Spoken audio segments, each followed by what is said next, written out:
Hi everybody, welcome to scaryFANparty. I'm Sarah. And I'm Jim. And this is where we discuss everything Scarypoolparty related. Welcome back to part 2, everybody. Here's Kixamillion.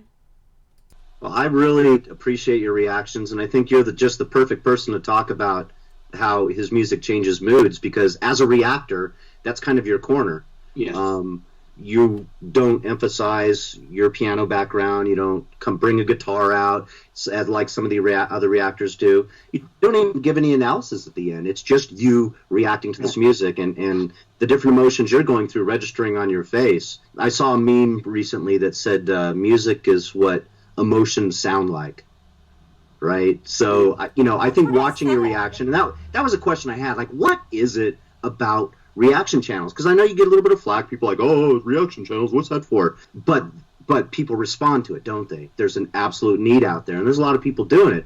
What is it about reaction channels that people are attracted to? Being completely honest with you, me being a reactor, I started watching YouTube and I started watching reaction videos to music, and I found a common thing of whenever, let's say, an artist hits a specific pitch, or whenever an artist gets really involved with the piano, the guitar, any instrument, or when somebody really hits that soft spot that you react to, and then you see that the reactor reacts to it exactly at the same time, I think that's what's the special part of watching a reaction video. For me, as watching other reactors, me doing reaction videos does not stop me from watching other reactors, because I love finding these 1 minute or 2 minutes of like, oh my god, and then I do it too, and it's just, finding that little, how could I say it, like that common reaction amongst other reactors. I think that's what speaks volumes for for the viewers. And I just want to say, Jim, that was me that said that.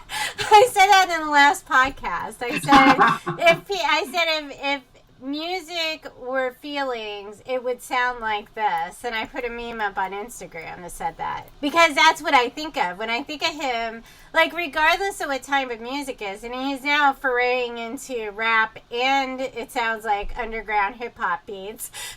So I'm sure that's to come. I think that his emotion kind of predicates everything he does. And I have never seen or heard an artist, and maybe I haven't heard them yet. I'm sure that they exist. Like Alejandro, and the one who said that is Eddie. When we had Eddie on from New York, he said, Alejandro is not the only musician that can do these type of things. And I'm like, well, he's the only one I've ever heard that has affected me this way. So in my world, he is kind of the end-all, be-all of emotion and music, because he's the one that turned it on, right? And I think he has such a way of doing that, because all of his feelings are out there. I mean, I still remember him playing Bless Her on American Idol, and I still remember him, that Instagram Live, and Jim probably knows exactly which one it is, but he was playing, it was the middle of the night, and he was crying, and I just was laying in bed listening to this and crying with him, and I'm like, oh my gosh, like, he totally understands how I feel. And May 10th. I told it was you. May 10th. I told you, He is like the logger of music. He's like the historian. I don't want to. It's not historian. What would it be? You're like the keeper of the. I'm the scribe. I'm the IG scribe. You're the scribe of the music. No, but he's absolutely amazing. So, what is your favorite song on Exit for him? On that album? Yeah. Well, from the old songs that we're normally familiar with, of course, that everybody loves, of course. Everybody loves the album, period. But Millennial Love, I think that the track itself, it's so revamped and it's so different. I thought that there couldn't be any replication of this song. And he surpassed himself to do a way, way, way better job. Not that it wasn't good, the one before, but oh my god, that's the one I have on repeat, being completely honest with you guys, all the time, because of just the emotion, and it really, it transfers me back to a specific time in life where I was living certain things, and, to relive the past sometimes in happiness, not in sadness. I think that it is good, and it's magic. when a song is able to do that for you and makes you feel happy again, or it makes you laugh just out of nowhere. And I feel that that song particularly just takes me everywhere every time I hear it. But I do agree with you with Blue Cross. It really, really just stands out. It stands out by all means, and I am in love with it as well. I don't know, it's funny because I often question whether I've just heard 10 years so many times that I'm kind of... Like, Black Cross is way different, right? True Religion and Black Cross are way different. I've been listening to 10 years and Fading Away and Dissonant Harmony and all of these songs every week of my life. So, like, I wonder if I maybe just can't... I don't know, I have to think about that now because maybe I'm just overexposed. Okay. You know, because Millennial Love, I like Millennial Love. I don't have a song by him that I don't like. But my favorite on the album, I don't know what my favorite would be. My favorite would be, it's got to be Black Cross. I mean, I just feel like musically, in every way, it supersedes everything he's done. I don't know, like, it's just that song. Although Heartstorm is one of my favorite all-time songs, but I knew what Heartstorm sounded like because I saw him in concert. So, I don't know, Joe. What about you? What's your favorite song? I'm waiting for a punk version of Millennial Love. What do you think, Kixamillion? I think it'll come. Oh my God, that'll be the day that I'll probably, I don't know, rock on or go crazy in my room. He could do it too, man. He could do it. Hey, he's done a lot with that song. I don't know. Hey, you know, it's one of those things that switches from day to day. I'm on True Religion right now. We had a big post about it. We were talking about it, kind of parsing the lyrics, and I was talking about my impressions of True Religion. It is just a great song, and I know I would have identified with it so strong when I was younger. I do now, but the younger me, oh my goodness, I can only imagine. I would have been bragging that song up so much, smoking cigarettes behind the PP building, bragging up my new album I found. I don't know. It's a good question. I switch a lot too. I mean, we talk about that all the time, how we cycle through his music. Yeah, right now I'm on Black Cross. I just think it's my go-to song every day. Did you get a chance to see him live in his concerts at all? No, I haven't. I've been invited by multiple fans, and I have not been able to gone to any. And the reason why is because of my current job and the promotion. So I've been traveling a lot. So there's certain times where I'm not even in LA or in California where it kills me. It literally kills me. And I can't wait for the day to be there front stage and just rock on with him or jam with him and just appreciate it, because I've heard so many great things. Of course, as a viewer, behind the screen is one thing, but of course, being in front of him and just, that emotion being transmitted to you live, and it's the same thing. And just really quick, going back to like the TNT Boys, I was able to go to their concert, and it was magic, and that's what was my description. I can just imagine how crazy, I might even cry. A lot of people the emotions, with Alejandro. Yes. It's electric, Kicks, and you know what? You better get to a concert and get in front of that backlash, because when these Filipino fans realize that you're right here in Southern California and you still haven't seen him, oh goodness. I know. Well, the good news is that you live in Southern California, and he loves to do last-minute pop-up concerts. He's doing one tonight in a couple hours. Actually, a couple hours. So you'll get your chance. Yes, I'm looking forward to it. This is why I need to move to California. Because he doesn't do pop-up concerts in New York City, ever. But his New York show and Philly show were, you want to go see him soon. Because it's totally worth the price of admission. In fact, I think he should charge more for admission, but that's just my 2 cents. So one of the other questions that I have, so I listen to his SoundCloud account a lot because I really love the music there. It is a little more alternative. Have you heard some of the music on his SoundCloud? No, I've just been hearing his Spotify. Okay. So I would highly encourage you to listen to his, find him on SoundCloud, because he does have, they're more alternative. Okay. I just think of that, but he has a lot of acoustic stuff there too. I mean, I wouldn't exactly call No Puedo Vivir Sin Ti, like, I wouldn't call that alternative. I have so much difficulty categorizing his music. You know, we could call. Agreed. Some stuff sounds like R&B, but to say R&B doesn't say it. Some of it's definitely industrial, but it's not industrial alone. Yeah. It's always got some kind of fusion of drum and bass, or depending on the song. It's just a very, very difficult. I don't even know what to call that, Sarah. How about that? Our latest discussion. So on the last podcast we did, we were trying to define, it was one of my favorite moments from any podcast, because we're all like, we're sitting here and trying to define his genius. And it was like this ongoing conversation that was like so beyond, like it was next level. Like we're just like, it was so funny.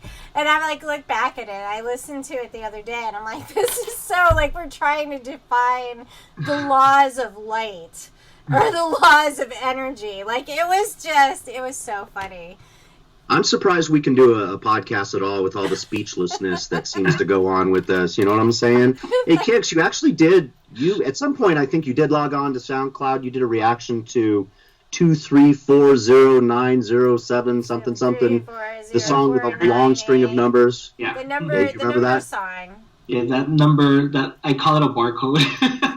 Oh, I wonder if it is a barcode. Yeah. That's what I thought when I saw that. I'm like, oh, a barcode. That's a good. Right? That's like the MEID number on my phone. We need to look that up. Fan theory number 547,000. This is a barcode, right? Wow. It's got to be a way to look up barcodes. Maybe. I've never thought of it. So you have heard that one. There's another one too that he says really personal to him called 6,000,000. He likes, I don't know why he names songs numbers, but like I wish he would give it like a temporary title. That would help us a lot with our archiving stuff. I have a question for you, Kixamillion.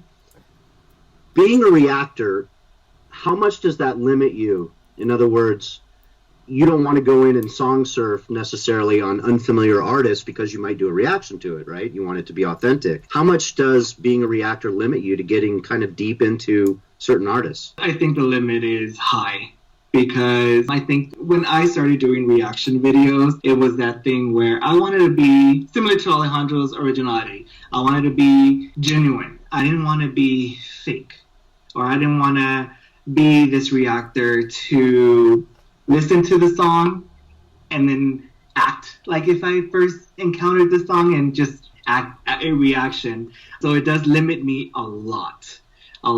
And it is difficult sometimes, but I think that's the whole point of being a reactor. Being able to express your first expression of a song or an artist that you don't know, and not act and not make it like if it's. And I was thinking about it earlier because I was going to mention it to you guys. Because I've talked to other reactors, and reactors that I've spoken to that are friends of mine don't have time to actually, do any searches or anything. So what they do is they'll click on a link, they'll watch the video, they'll think about it, and then they'll hop on the computer and then just start acting. And I'm like, well, yeah, I'm not going to act like that because it's not genuine. It's not a genuine reaction. So yes, I think that it limits me a lot, especially trying to also get to know more of the artist and trying to just because it piques my interest, and I'm like, what other songs? I want to know more. And I can't because then it will ruin how genuine my reaction is. And I don't want that. So every single artist that I've done a reaction to has been first time reaction, and it's just been my honest reaction. Sometimes I don't even have a reaction, and I'm just like gazing, and I'm like, oh my god, I'm starstruck.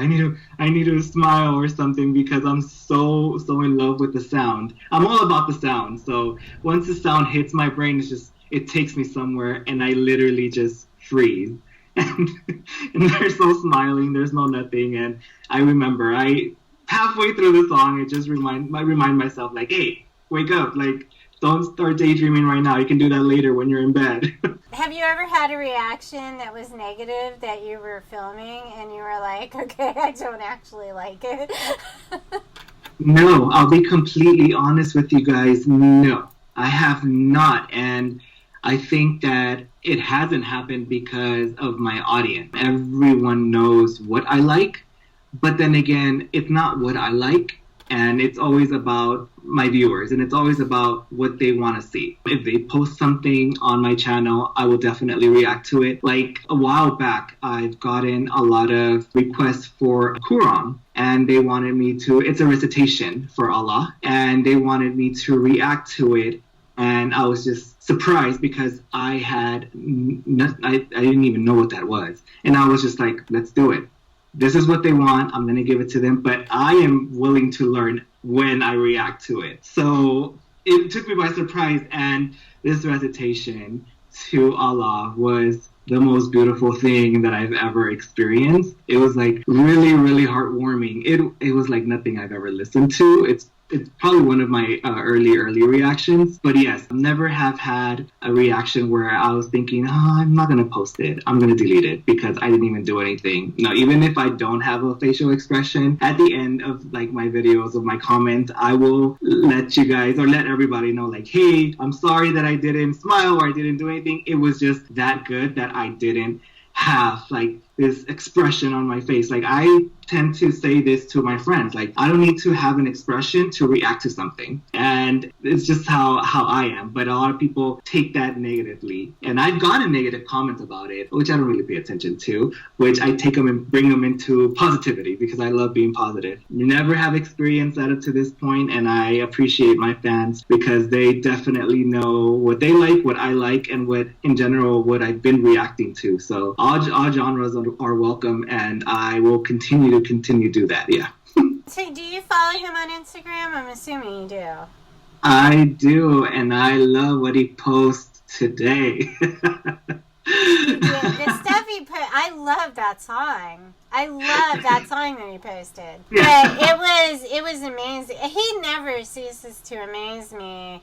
Like, when he posted the rap, I was like, I was surprised, but I wasn't really surprised. I was like, I almost expected it because he was, like, daring people to rap battle him. And I'm like, this is not going to end well for people because, you know, he's going to do some stupid rap about pita chips, and then he's going to come back with something that's, like, off the walls brilliant, and you're gonna feel like an idiot, like, because obviously he can do anything, and I think that that's true. I think that he will try to perfect things and just he's one of those people who, in my opinion, and this is just my opinion, but he's one of those people that is never done working on himself or his craft. I think that he will always try to get better, and therefore, who in their right mind would rap battle him? Like, not I. I would never try to. I mean, I tried to instigate it, but I wasn't serious because he's him.